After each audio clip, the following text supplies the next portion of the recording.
Laura Johnson had just left her office in Atlanta and was eager to get home. The deep blue sky was starting to darken, and traffic was beginning to build up on the city streets.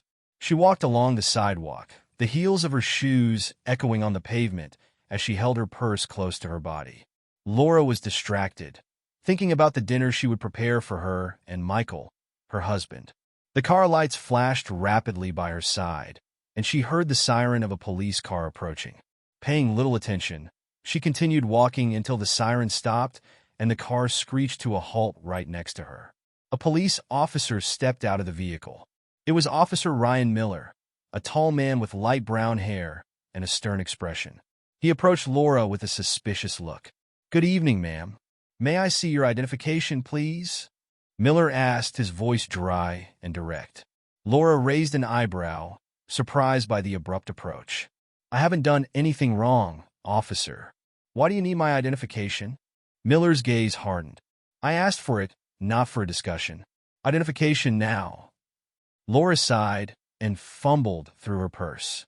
"Here you go," she said, handing over her wallet with a nervous smile. "I have no idea what's going on." As Miller examined her wallet, Laura tried to understand the reason for the stop. Passers-by began to gather around, some starting to record the scene with their phones. The atmosphere was growing tense. "You know you can't be here without a reason, right?" Miller continued, keeping his tone harsh. "I'm just heading home," Laura replied, trying to stay calm. "There's nothing wrong." Miller looked at Laura with disdain.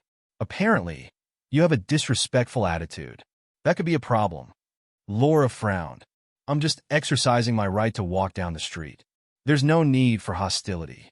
Suddenly, Miller stepped closer, his eyes narrowing. "You're disobeying a police order. If you don't comply, I'll have to take you to the station." Laura took a step back, feeling the tension rise. "I'm not disrespecting anyone. I just want to go home." The officer seemed unwilling to listen. Without warning, he began to push Laura towards the police car, causing her to lose her balance. The crowd around them murmured and continued filming. "You can't do this!" Laura exclaimed, her voice filled with panic.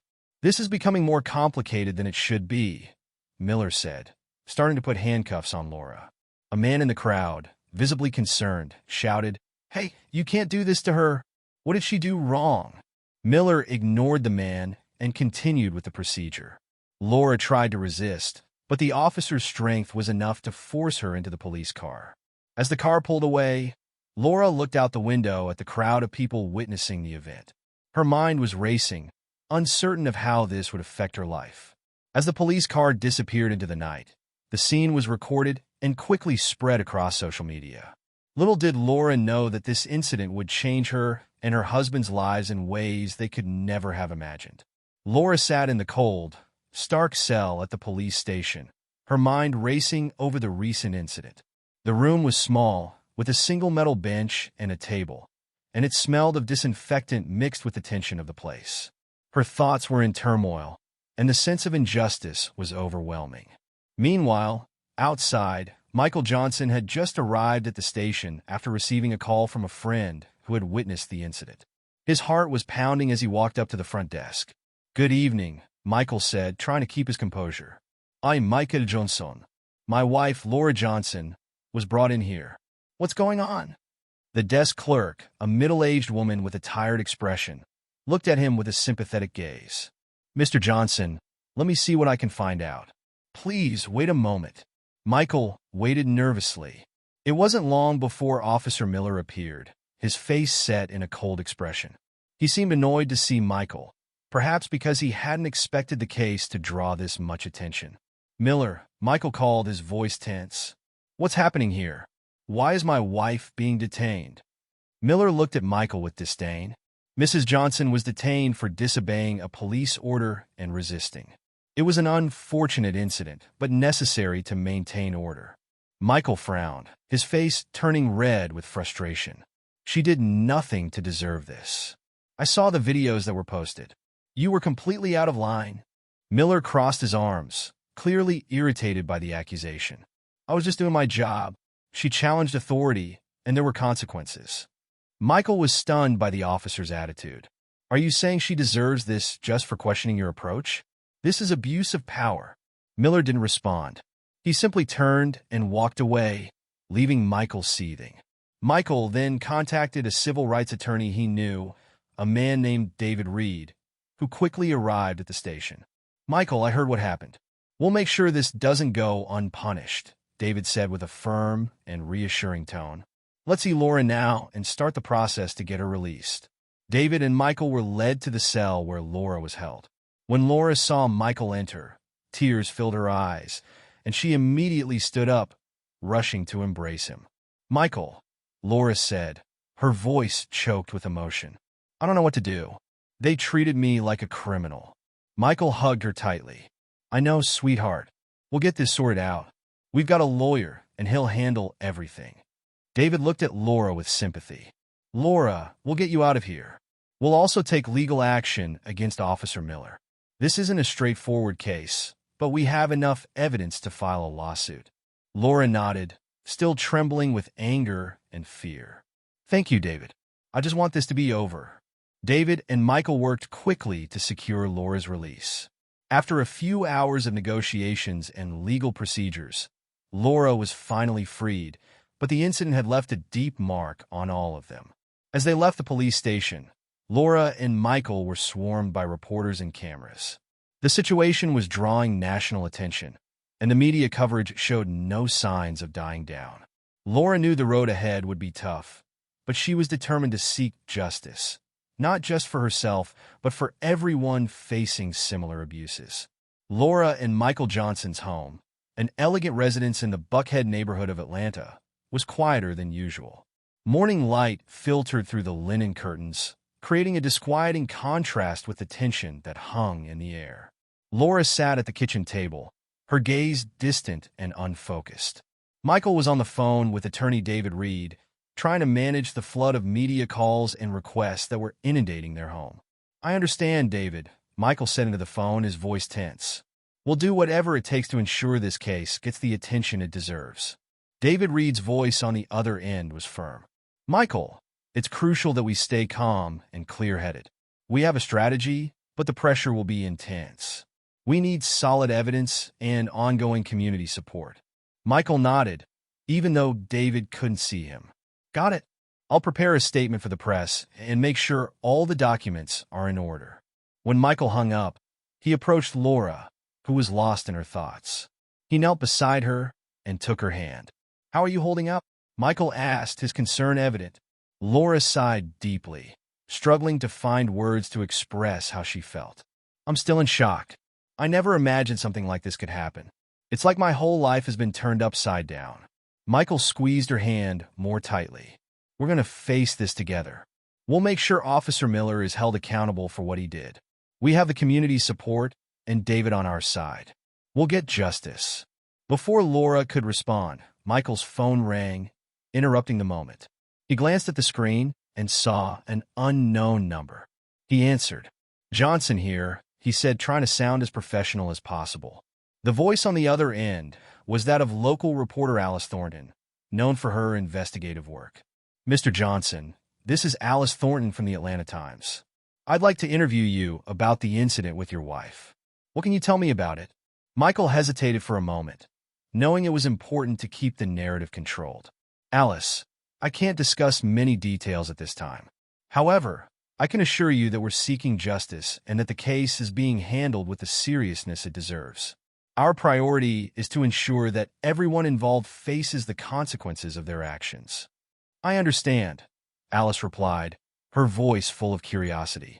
"I'm keeping a close eye on this and will do my best to ensure the truth comes out."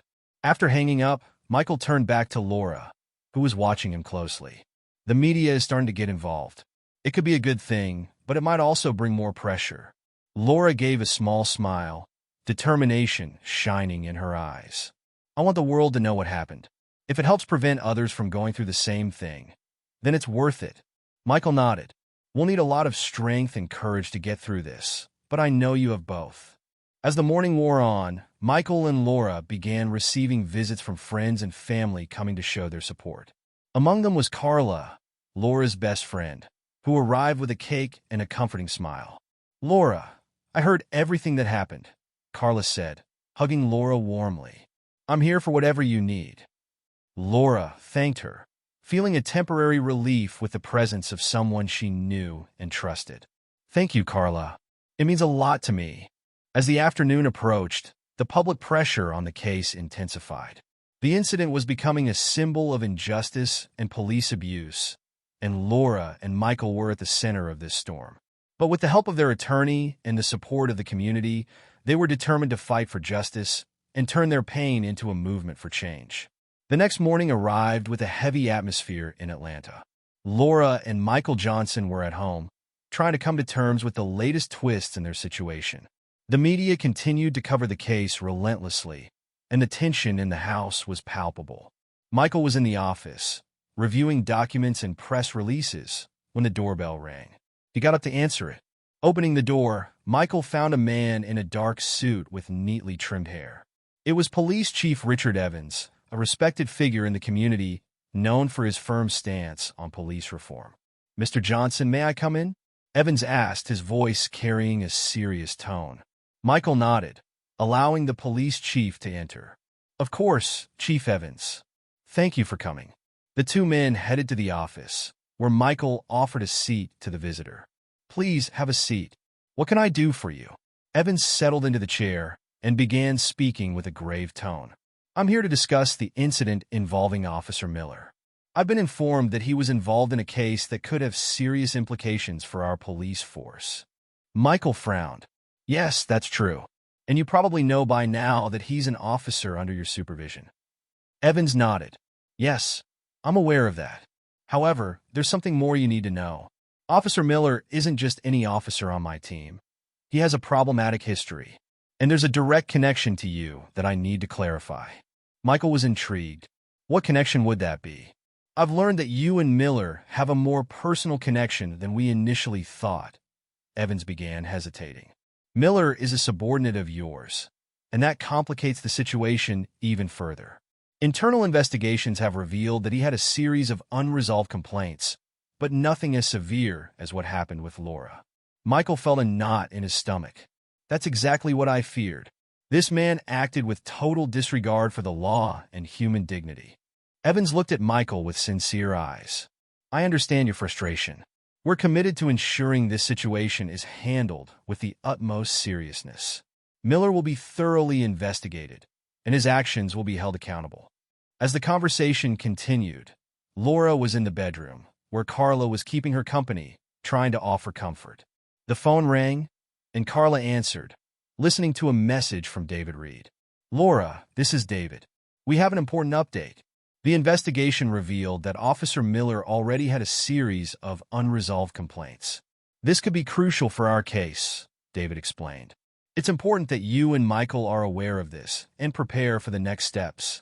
Laura turned to Carla, her face showing concern. What does this mean for us? Carla tried to calm Laura.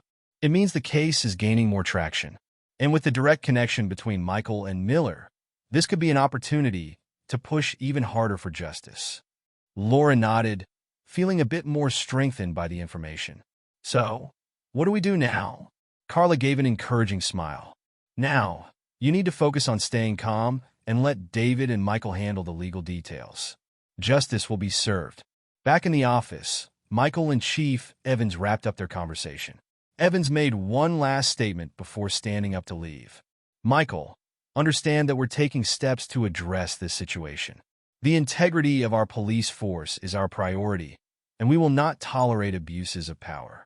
Michael extended his hand to Evans. Thank you for your honesty, Chief. I hope we can work together to correct this injustice. As Evans departed, Michael sat down, feeling the weight of the case on his shoulders. The revelation of Miller's identity and its personal and professional implications added a new layer of complexity to Laura and Michael's quest for justice.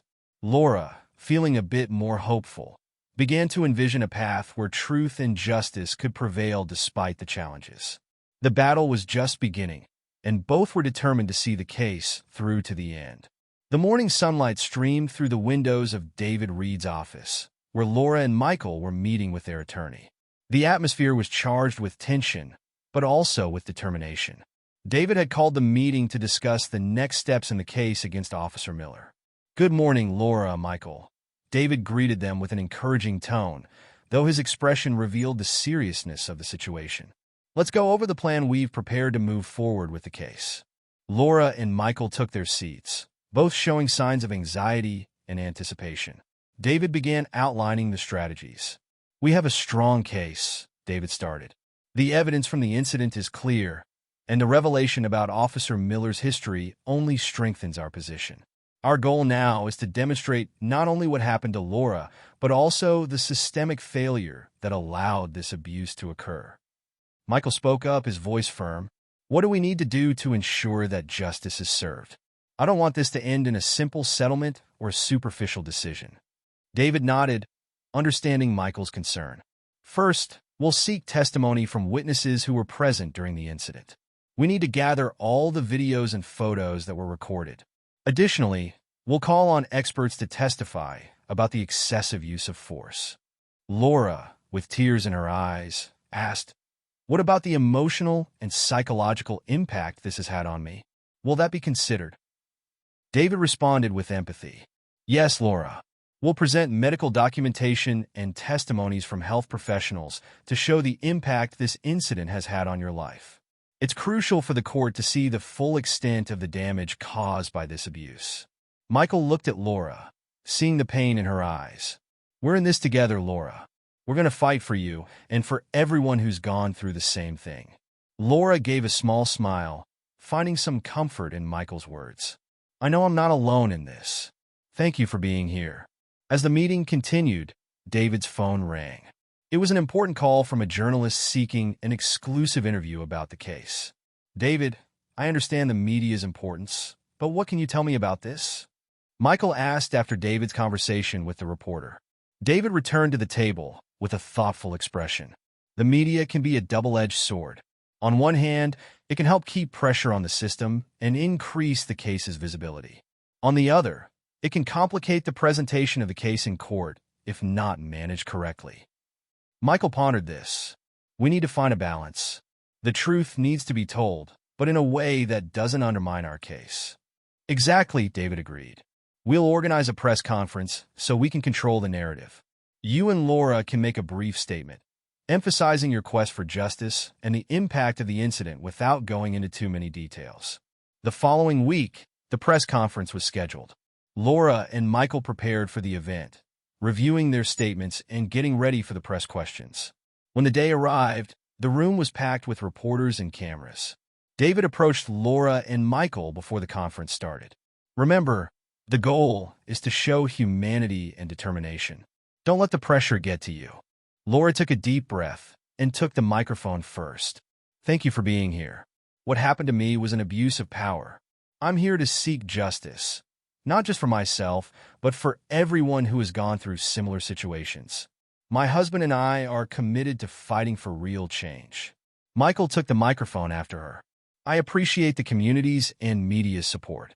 This case is about accountability and reform.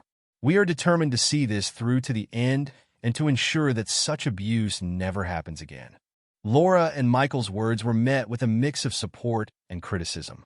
The press conference generated a significant increase in coverage of the case and a wave of public support. As the media continued to cover the case, Laura and Michael prepared for the legal challenges ahead. They knew the fight was just beginning, but they were determined to face each obstacle with courage and resolve. The truth was finally being heard, and the quest for justice was intensifying. It was a rainy morning in Atlanta, and the atmosphere at Laura and Michael Johnson's home mirrored the storm of troubles that lay ahead. Michael sat at the breakfast table, staring at his computer screen with a worried expression. Laura sat beside him, trying to absorb the intensity of the past few days. Michael's phone rang, breaking the silence. He answered, and his boss, Thomas Blake's voice came through the receiver. "Good morning, Michael. We need to discuss the current situation," Thomas said, his tone formal and slightly tense. "Good morning, Thomas." "Sure. When would you like to meet?" Michael replied, trying to stay calm. "Can we meet at the office in an hour? We need to talk about the implications of the case and how it's affecting our company," Thomas suggested. Michael nodded, even though Thomas couldn't see him. Understood. I'll be there. Later, Michael arrived at the office, where he found Thomas waiting in the conference room. Thomas was a middle-aged man with a worried expression, his eyes betraying the gravity of the situation. "Michael, please have a seat. Thanks for coming so quickly," Thomas said, gesturing to a chair. Michael sat down. "What's going on, Thomas?" Thomas began, his voice heavy with formality. "As you know, the situation involving Officer Miller has caused a major stir in the media. This is inevitably reflecting on our company, and we've been receiving a significant amount of criticism and questions about our connection to you and the officer." Michael furrowed his brow. "I understand that the situation is delicate, but the company has nothing to do with what happened outside of work." Thomas agreed. "Yes, I know. But the concern is that public perception could impact the company's reputation and our relationships with clients and investors. We need to figure out how to handle this." Michael, visibly frustrated, responded, "This is unfair. I'm fighting for justice for my wife. I shouldn't be penalized for that. What exactly are you suggesting?" Thomas sighed. "We're considering two options. The first is a public statement from the company, showing that we support a thorough and impartial investigation. The second is a possible temporary reassignment of your duties to minimize further impact on the company." Michael looked at Thomas with discouragement. "And if I refuse the reassignment, I'll have to deal with this one way or another. So why can't I just continue working as usual?" "It's a matter of image and business practice, Michael. It's not personal. It's about minimizing negative impact," Thomas explained. Michael was silent for a moment, processing Thomas's words. Finally, he said, "I understand the company's position, but that doesn't change the fact that I need to fight for justice. If that means my position at the company will be affected, then I'll deal with it. But I want to know that the company is also committed to justice and transparency." Thomas nodded. "We'll work on a public statement and see what we can do to help manage the situation. However, you should be aware that your position might be reviewed soon." With the meeting concluded, Michael returned home, feeling the weight of the decisions he needed to make. When he arrived, he found Laura sitting in the living room, looking worried. "How was the meeting?" Laura asked, her gaze filled with expectation. Michael sat down beside her and explained. "Thomas is concerned about the impact on the company and suggested a temporary reassignment of my duties. I told him I understand the need to protect the company's image, but I'm not willing to give up the fight for justice." Laura took Michael's hand, offering a gesture of support. "You're doing the right thing. We can't let this divert us from what really matters. The fight is for justice, and that should be our priority." Michael smiled, feeling strengthened by Laura's support.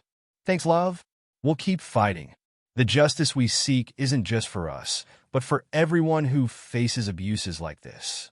As the storm continued to rage outside the window, Laura and Michael prepared to face the personal and professional repercussions of their quest for justice. They knew the battle was far from over, but they were determined to confront each challenge with courage and resolve. The day was clear and warm in Atlanta, a stark contrast to the tension hanging over Laura and Michael's lives. At David Reed's office, Laura was preparing for the most difficult part of the process, her testimony about the incident with Officer Miller. Michael was by her side, offering unwavering support. "Laura, before we begin, it's important that you feel as comfortable as possible," David said, his voice calm and encouraging. "Remember, you're here to tell the truth, and that's the most important thing." Laura took a deep breath, trying to control her nerves. "I know, David. I just want to make sure my voice is heard and that justice is done." David nodded. "I'll do my best to ensure you feel secure and that your story is told clearly." The legal team, along with Officer Miller's defense attorney, had set up the room for the deposition. It was a formal environment, with a central table and chairs arranged around it. David set up a camera to record Laura's testimony, ensuring that every word was documented. Finally, the moment arrived. Laura stood and entered the deposition room, where she was met by Officer Miller's defense attorney, a man named Charles Harper. Charles was an experienced lawyer known for his skill in questioning witnesses and creating doubt. "Good morning, Laura," Charles said with a courteous smile, though his voice was laden with formality. "Let's start by reviewing what happened that day." Can you tell us what occurred before the incident? Laura nodded and began speaking, her voice steady despite the tension. I was walking down the street on an ordinary day. Officer Miller approached me brusquely, and when I questioned his approach, he became aggressive. I was just trying to understand why he was acting that way. Charles took note of every word, apparently searching for gaps or inconsistencies. You said Officer Miller became aggressive. Can you describe what exactly he did? Laura took a deep breath. He started shouting at me and forced me to move away. When I tried to explain that I wasn't doing anything wrong, he pushed me and put me in handcuffs, even though I was calm and cooperative. Charles continued questioning Laura, trying to undermine the credibility of her testimony. You mentioned that you were calm and cooperative. Can you tell me if there was any moment when you raised your voice or acted disrespectfully?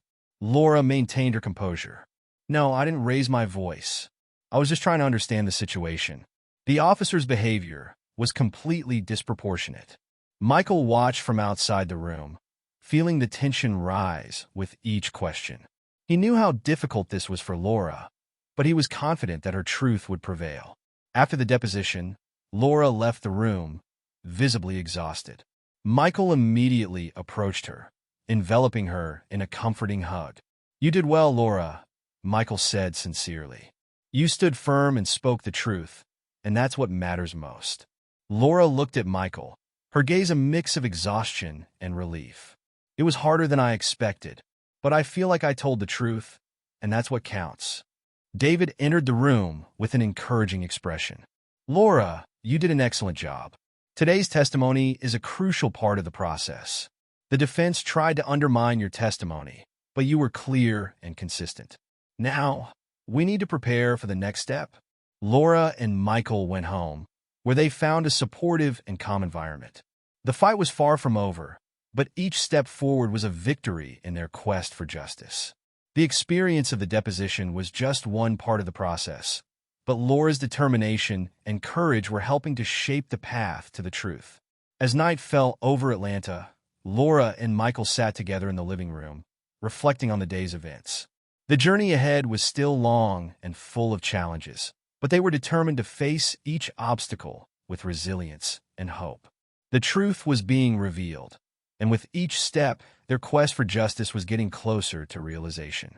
In the following weeks, a growing wave of support rallied behind Laura and Michael Johnson's cause. In Atlanta, the case against Officer Miller had drawn attention not only from local media, but also from community groups and organizations fighting against police abuse and social injustices. It was a Saturday morning when Laura and Michael were getting ready to attend an important event organized by a local civil rights group. Laura was in the bedroom, carefully selecting an outfit for the event. Michael entered, carrying a bag of documents and some pamphlets he had prepared. Are you ready, honey? Michael asked, offering a supportive smile. Laura turned, wearing a simple yet elegant dress. I think so. I'm a bit nervous, but also excited. This event is an opportunity to talk about what happened and to hear other stories from people who've been through similar situations. Michael nodded, understanding the significance of the event for Laura. Yes, it's a great chance to strengthen our cause and show that we're all in this fight together. When they arrived at the venue, a community center in a vibrant part of the city, they found a diverse group of people gathered. The hall was filled with banners and posters calling for justice and police reform.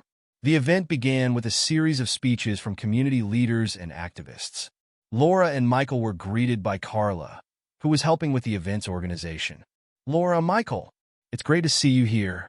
We're looking forward to hearing your testimony, Carla said with enthusiasm.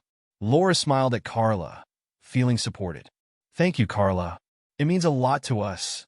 The first part of the event was marked by inspiring speeches. Various community leaders took the stage, sharing their experiences and calling for reforms in the justice system. Among them was Reverend James Wright, a prominent civil rights advocate in the city. We are here today to stand together for justice and dignity, Reverend Wright declared from the stage. We cannot allow injustices to go unchallenged. Laura and Michael's fight is our fight. Their voice is our voice. After the speeches, Laura and Michael were invited to share their experience. Laura took the stage with Michael by her side, feeling a mix of nervousness and determination. The audience applauded in support. Laura began her speech, her voice firm and clear. "Thank you for being here and supporting our cause.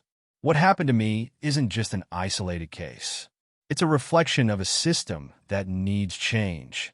We are here to demand justice, not just for me, but for everyone who has suffered similar abuses." Michael joined Laura on stage. "This is a crucial moment for all of us. The visibility we're getting is an important step toward reform and ensuring that such abuses don't happen again. We need to keep pushing for change and supporting one another." The audience responded with applause and cheers of support. Many people approached after the speech to share their own stories and express solidarity. Among them was Karen Lewis, an activist known for her work in social justice. "Laura, Michael, your speech was incredible," Karen said, hugging Laura. "Your courage in sharing your story is inspiring many to stand up and fight against injustices."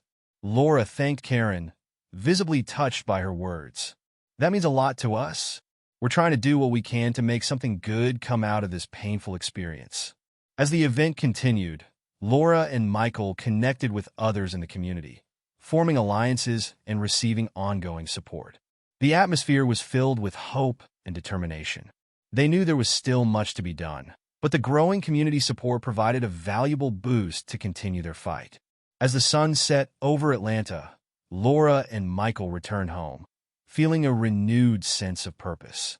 The event had been a success, and the community's solidarity was a reminder that they were not alone in their quest for justice. The battle was far from over, but each step taken was a move toward truth and change.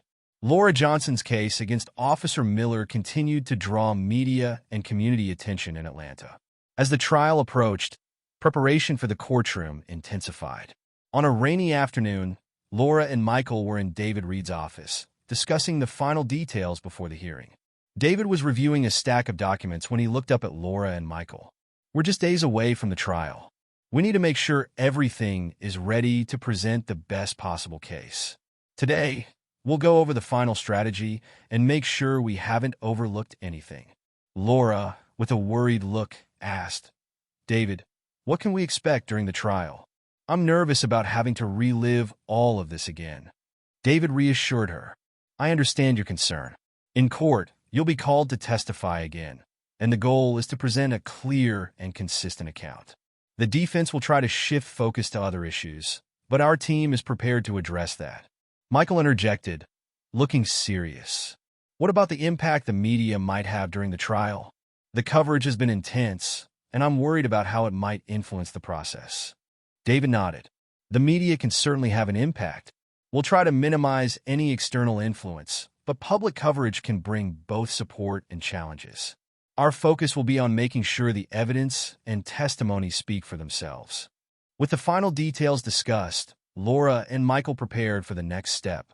The day of the trial arrived, and the courtroom was filled with reporters and eager spectators. Laura and Michael were escorted by David to their designated area. The tension was palpable. The judge, a middle-aged woman with an imposing demeanor, entered the room and took her seat. "Good morning, everyone. We will now begin the trial in the case of the state versus Officer Miller." Laura and Michael sat behind the defense team, and Officer Miller was present with his defense attorney, Charles Harper, by his side. The atmosphere in the room was charged with anticipation. David began presenting the case, calling Laura to the witness stand. With a final encouraging look from Michael, Laura walked up to the stand and sat before the judge and jury. Charles Harper started the cross-examination.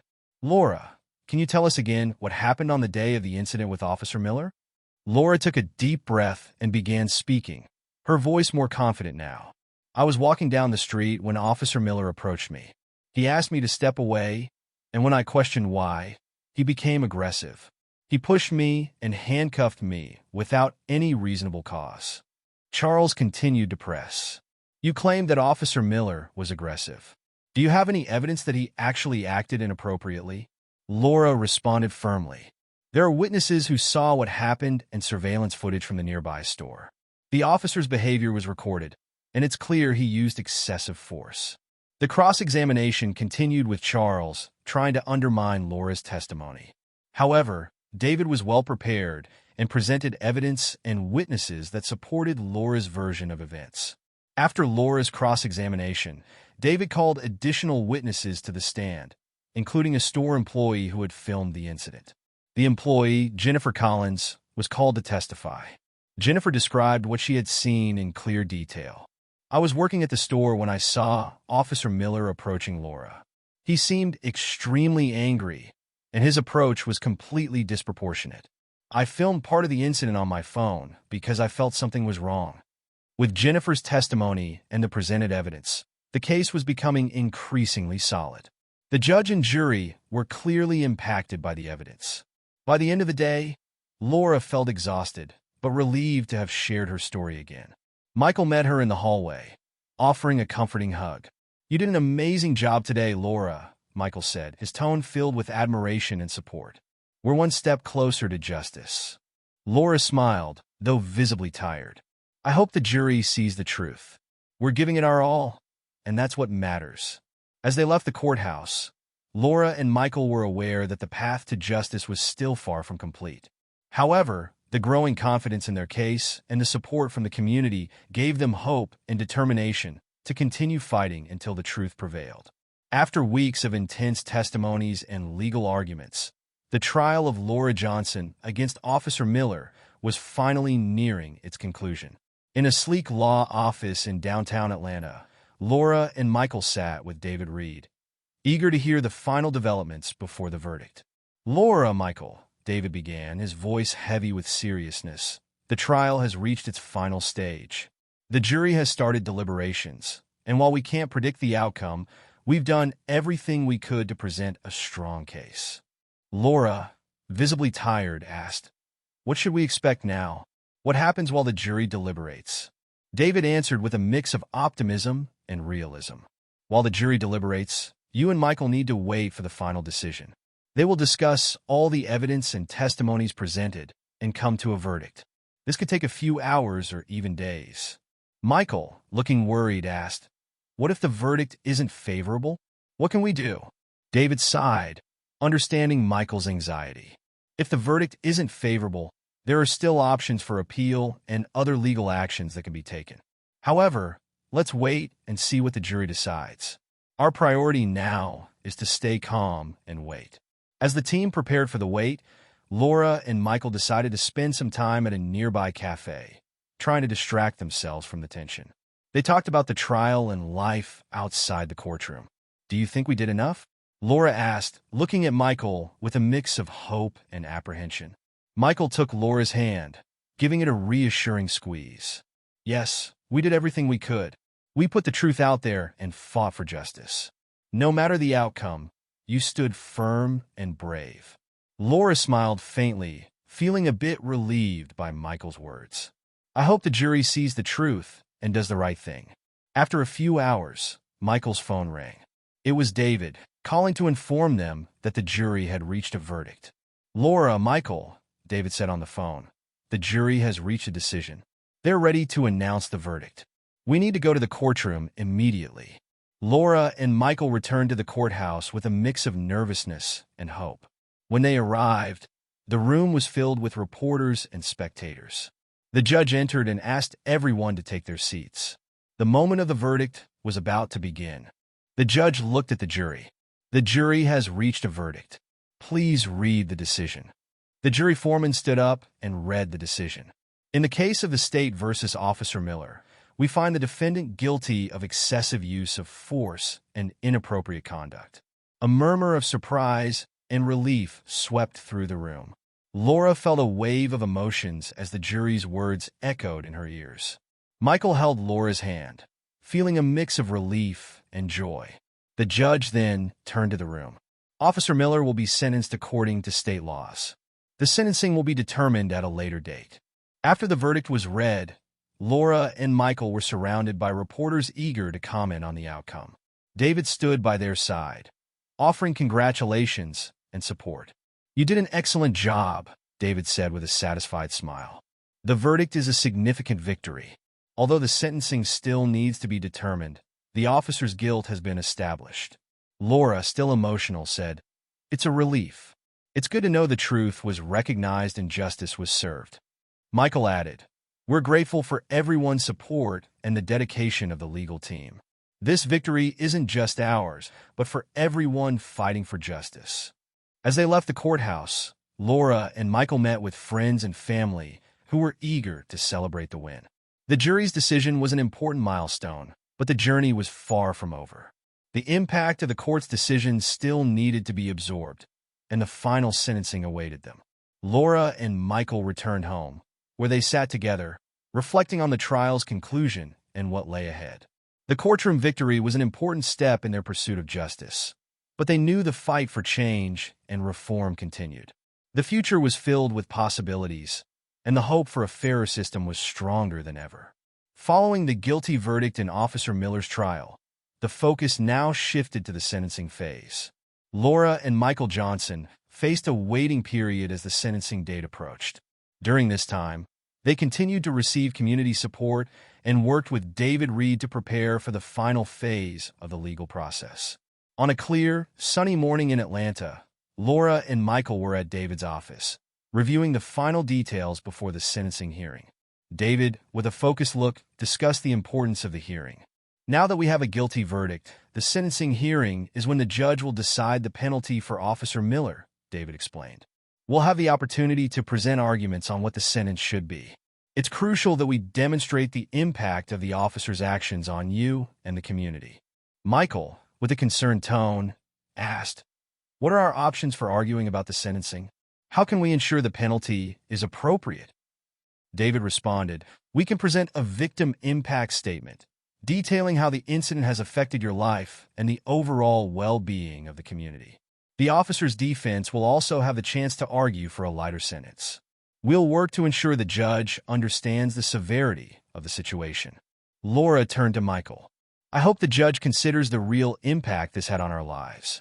What happened wasn't just about excessive force.